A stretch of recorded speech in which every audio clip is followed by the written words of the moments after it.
What if I told you that the most powerful concerts aren't the ones that play it safe, but the ones that force you to confront your own relationship with time? That's exactly what happened last Thursday at Brooklyn Paramount, where three Canadian indie legends, Metric, Broken Social Scene, and Stars, didn't just play music. They held up a mirror to our collective obsession with nostalgia, asking us, are we clinging to the past out of fear, or is it a way to make sense of the chaos ahead? Personally, I think it's both. And that duality is what made this show feel like a generational reckoning. Let's start with the obvious: these bands are old. Not in the "I can't walk" sense, but in the "we've seen decades of cultural shifts" way. Broken Social Scene, for example, has been around so long that their lineup changes are practically a running joke. But here's what's fascinating: instead of hiding from that reality, they leaned into it. Kevin Drew, the band's co-leader, dedicated a song to Glenn Hansard, who recently passed away. And yet, he also brought on younger vocalists like Hannah Jorgers and Jill Harris. It's like watching a family dinner where the grandparents are still telling stories, but the kids are already planning the next trip to the moon. What does that say about us? That we're all just trying to hold on to something while the world keeps spinning faster. Metric, on the other hand, seemed to approach the night with a cyberpunk edge. Their set was all neon lights, glitchy visuals, and Emily Haines delivering robotic monologues that felt like they were being transmitted from a distant future. At first, it was jarring.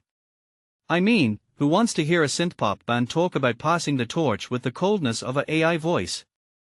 But then Haines brought out a guy named Goldberg, someone who looked like he just walked off a college campus, to play acoustic guitar. Suddenly, their whole vibe shifted. It wasn't just about looking forward, it was about remembering that humanity isn't just a concept. It's in the shaky hands of a kid trying to play a chord, or the laughter between bandmates who've known each other since high school. What makes this really interesting is how Metric's aesthetic clash with their emotional core. They are not just a band, they are a paradox, and that tension is what makes them feel alive. And then there's Stars.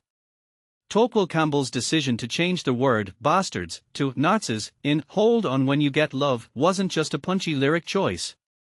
It was a reminder that the past isn't some shiny, sanitized memory. It's messy. It's full of regrets and arrests and moments where you thought you'd never get out of a Giuliani-era NYC subway. But here's the thing: Campbell and his bandmates aren't just singing about the past. They are living it. Amy Millan and Evan Cranley are parents now, and yet they are still out there playing songs that sound like they were written in a dorm room.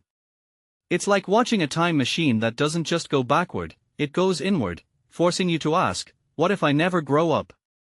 And yet, that's the beauty of it.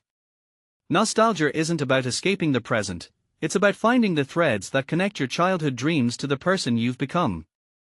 If you take a step back and think about it, this entire tour feels like a metaphor for aging. These bands aren't just performing, they are curating a living archive of their lives. And in doing so, they are giving us permission to do the same. Because the truth is, we're all just trying to make sense of our timelines.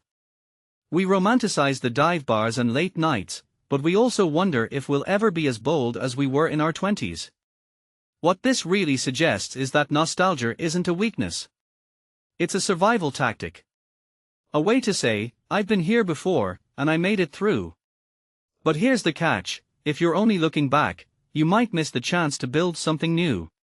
Which brings me to the final thought: what if the real magic of these shows isn't in the music, but in the unspoken agreement between artist and audience?